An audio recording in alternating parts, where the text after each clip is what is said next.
dug it.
Do one more. Cool. I think what you were hearing was the wrong notes I was playing, not being out of tune. Common mistake. Takes a true pro to tell the difference, but sometimes.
That was rough.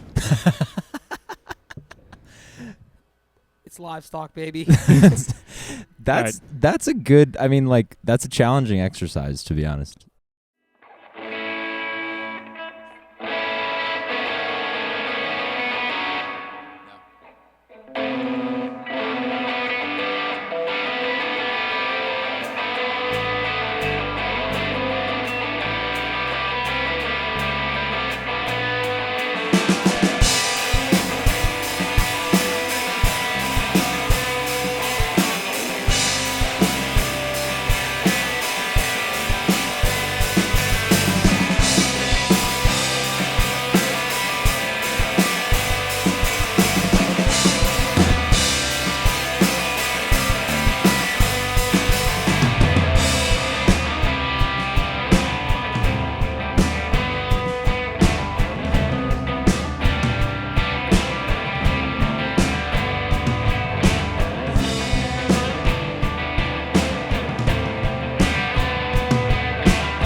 All right.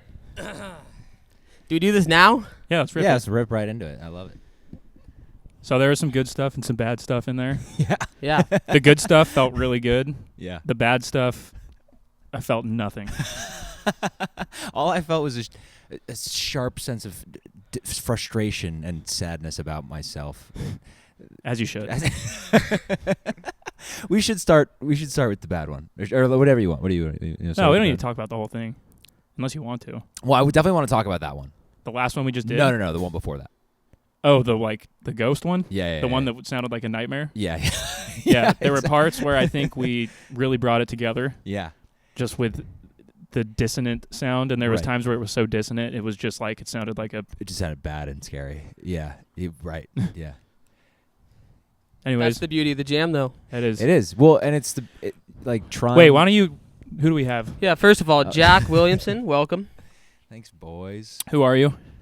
Well, I am the guitar player at one of them for Aways, which is a band that we're in together, all three of us. We That's are. true. Thank you for Yeah. being the guinea pig today. Yep. Dude, I'm so pumped about this. I think it's an awesome idea.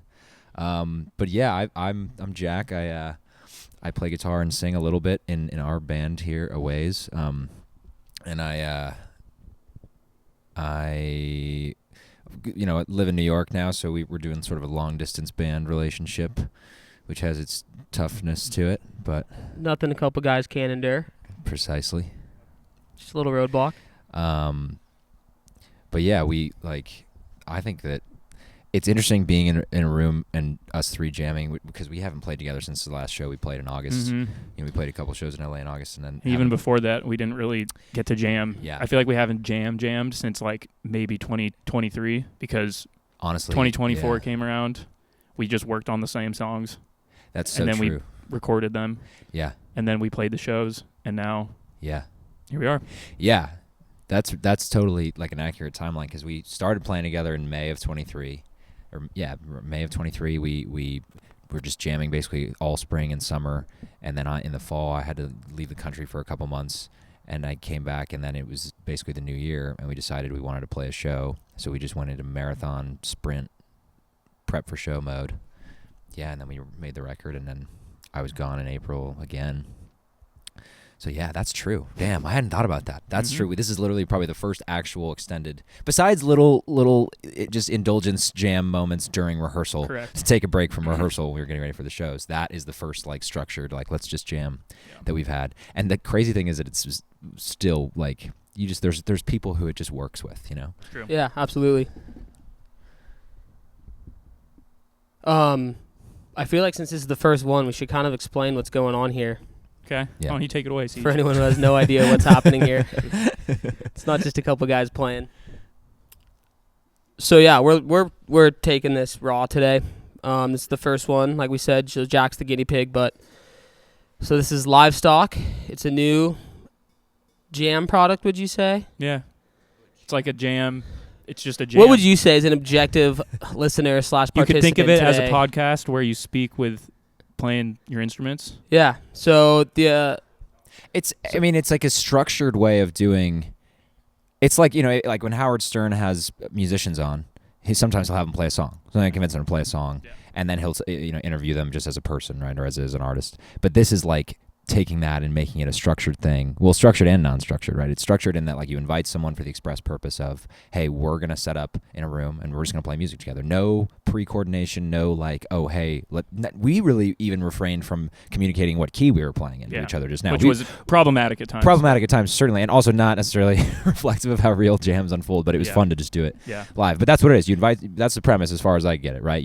I'm your first guest. You invite guests on, jam with no pre-planning, no coordination, and then you talk about the jam. And it's a way of examining that organic, magical thing that happens when you just put musicians in a room and they play music together. exactly in a world of such a, I mean, anyone can sit down and make music these days. Yeah. There's so much great technology out there, which we are thankful for ourselves. But you get so much overproduced and stuff that's not as real and raw, I feel like, these days. Yes. So we thought it'd be kind of cool to be able to start a platform where we can bring in people from the area and not from the area. Give them the good, the bad, and the ugly. And give of a give jam people sesh. the realities, exactly, the good, the bad, and the uglies of of what it means to actually sit down and jam with some people for the first time. Granted, it's not our first time, but like we said, we came in not talking about this, nothing pre-planned, and we wanted to kind of encapsulate the magic and the train wreck that can come from an experience like this. Yeah, I think we got both today too. Dude, we covered the highs and lows of what a jam session can be, and that's awesome. Yeah. It's what makes it real. That's the coolest part. And yeah, Siege is a great point about it, overproduced music, and I mean, just the sense of like the actual process gets totally obscured from the listener, right? Like, you can watch a music documentary, right, about a band you like or whatever, and they're getting interviewed, or there's footage of them in the studio or whatever. But even that, right, they know there's a camera there, right? And so it's like you want to believe that there's something unique about it, creative, or something raw about that type of content. But this is like unabashedly raw. This is the true like creative process from its beginning, right? Because I think a lot of people have this vision when they think of how songwriting happens. They think about the tortured artist sitting in his living room just writing things. Which does exist. That happens. That occurs. They just suck to be around. But more often, especially with bands, right, and people who play in rock bands or jazz bands, or the way songs get written is people come into a room and one person has an idea or just starts playing something, and everyone just picks up their instruments and starts jamming on it. That's really more often capturing the real creative process, and then somebody goes back and listens to it later and says like, oh, there's a melody here. And there's something too that's special about getting in a room with another musician, whether you've known them before, known them a long time, and you can sit down and there's something just clicks. Totally. Whether you've known them for a long time or you're meeting them that day for the first time.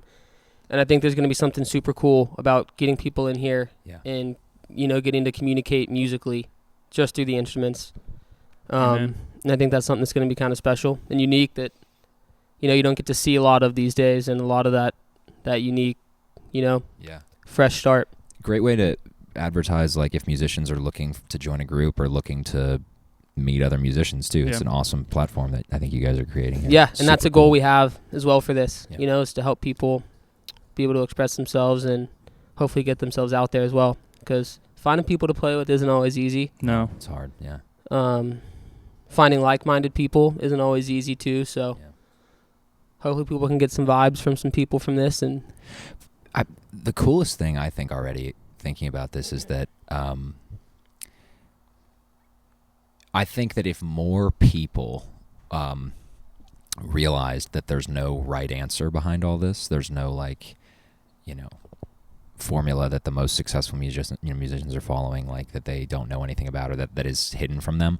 Well, I think some are. Well, I guess what I mean is like when you read about, so like I was reading Jeff Tweedy's book. He's the the songwriter for Wilco, and it's like he talks about he makes mumble tracks, right, where he has an idea for like a chord progression. He'll record just a voice memo of him playing the chord progression, whatever melody's in his head. He just literally mumbles words along to it that isn't a fleshed out melody necessarily, or it's certainly not fleshed out lyrics. And he listens back and he waits, and tries to decipher what words were coming forward. And I was thinking to myself, like, not to sound like a total pompous asshole, but like I was like, wow, that's what I've been doing for a long time. And I was always wondering, like, there's got to be a more efficient way to write songs. But then I realized one of the greatest songwriters alive is doing exactly that. And then it's like that's a whole step of overthinking removed from the process, just from me trying to be a better songwriter and try to be a creative person. And it's like things like this where you actually capture what it looks like to be in a room and make music. And I think it's a way of opening up the aperture for people and like maybe making people less nervous or overthinking less about this whole thing. If you just put them in a room and say, let's just play, we're gonna sound bad at some point. We're all in the same boat. We're all coming into this from the same angle, the same side, and there's something vulnerable about that I think makes someone maybe want to open up a little more. Yeah. Not being afraid to just make mistakes and know that that's going to happen, Yeah. That's the hardest thing to, honestly, when you play with people for the first time. I remember we jammed for the first time. I was terrified because it was like, me and Sydney, our lead singer, were like both really wanted to join a band. And we were nervous. We wanted to make a good impression. And so, we come into this room and we hadn't planned on playing any covers or anything. And like we didn't rehearse anything. It was just like, let's come in and see if we can do it. And I was terrified of just playing a wrong note and being like, they're not going to want me in this band because I am not a perfect guitarist. Yeah, I think a lot of people that are in bands can relate to this, but I'm pretty sure we felt the same way that day with you guys coming in. Yeah. It's super real. It's like there's this stigma against mistakes for some reason, even in rock music, which is supposed to be the most, free form of music that there is. Right. But being afraid to make mistakes. And is- on that, yeah. I think that's something that has kind of given a false image, which it does with a lot of things in life, but it's like social media. Yeah. All delete. all the Instagram guitar players and drummers and stuff, they're always so perfect and they're so good and they're so amazing, which props to them, but that's not the reality of the everyday musician. No. Nor is it their reality too. You know what I mean? For It's sure. a totally artificially sanitized version of themselves that they're putting on the internet. Right? Absolutely. No matter what your craft is in life, like you have to work at it. Yeah. And you're never going to be perfect. We're all human. No. We're all going to make mistakes, and I think the mistakes sometimes can be what makes something sick. For sure. Oh, totally. Makes something Couldn't agree more. awesome. Oh, totally. No, I mean that reminds me of the particularly tough portion of the jam we just did. Yeah. But I thought, to be There were honest, times where it really We was thought hitting. there was something going. yeah. And it didn't quite get off the ground. But that's what, honestly, Garrett, that's why I love, like, you as a guitarist, you're a way more creative and, like, I get so stuck in, like, pentatonic land, right? Like, the only scales I really know are, like, major and minor pentatonic scales, and then I know, like, the, one blues scale. But it's like, I get so stuck in those very basic modes of trying to play leads, and you totally, like, those and can crush them, obviously, but you really try to get away from that a lot, which is sick because it brings out new sounds that people haven't heard. And so, like, playing with you really challenges me and makes me better, because it's like I'm trying to keep up with you, and you're on a totally different plane sometimes as far as, like, away from traditional rock scales and things. And so, like, that thank song, you. just, I don't take compliments well, but thank you. but it's, I mean, I seriously mean it. And that, what we were playing there, it was like, It was really ugly, but it was. well, there was something cool to there. Like, Yeah. if I was a better guitar player, I could have found something to like, put on top of there. But, like, that's what the challenge was trying to, you were just playing a couple, like, descending lines in no scale that I was familiar with, certainly. I mean, like, I'm not even sure if I'm familiar with what scale it was in. yeah, but it like, trying to just find a lead line to play over something like that is actually tough, like, For sure. And so For sure. trying to do that was like a cool challenge. Yeah. What's that? He's not here. I think we should keep this in, to be honest, because this is our jam space, by the way, is a warehouse. Yeah. So Yeah, livestock it happens at a floor and tile warehouse that gets really hot when it's hot and gets really cold when it's cold outside, and it's dusty. Oh yeah. Yep. Dirty. Raw and dirty like the whole rest of this shindig. Yeah. Also, I want to shout out to GB. Sick. For hell yeah, for stepping up and playing the bass six today. That was cool, dude, holding it down since we don't have a cool. bass player. It's the most fun thing to play ever. Yeah, wait, GB, tell us more. What are you playing? You're playing a Fender Bass 6. Yeah. It's a 90s reissue made in Japan, which, after all of my tons of research, because I wanted to get a real 60s or 70s one, but those are anywhere from like 8 to 13 grand. Yeah. Which, nope.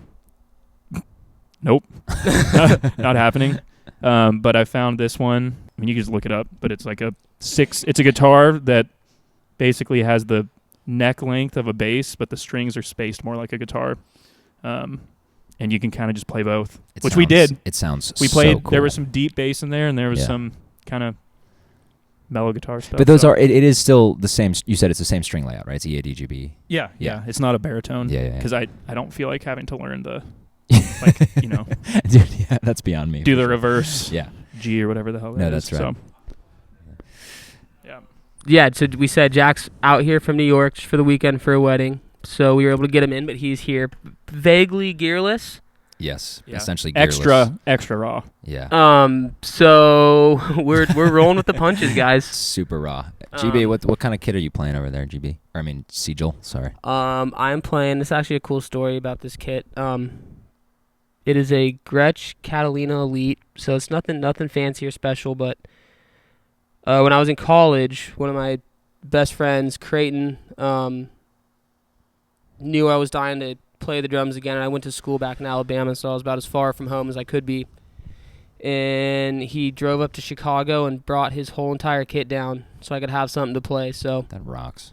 very special kit to me. This is what I kind of gig with most of the time. But yeah, I love it. It's a total workhorse and a player's kit, but I couldn't be happier with it. I love this thing, and it's like I said, I'll never get rid of it. It's super special to me. Unless he wants it back, then Creighton, you can have it whenever you want, bud. Cool, guys. Yeah. That was fun. Guys, thanks for checking this out. If anyone's actually listening to this, we're planning on doing this, every month or so? Yeah, we're going to try to shoot for every month if we can't do more. I definitely want to come back if you have me back in December when I have my gear here. Yeah, season 2. Season 2, yeah. Be fun. Cool. Well, that's it. Jack, thanks again. That was sick. Thanks, dudes. Love you. Love you too, man. Dude. Bye.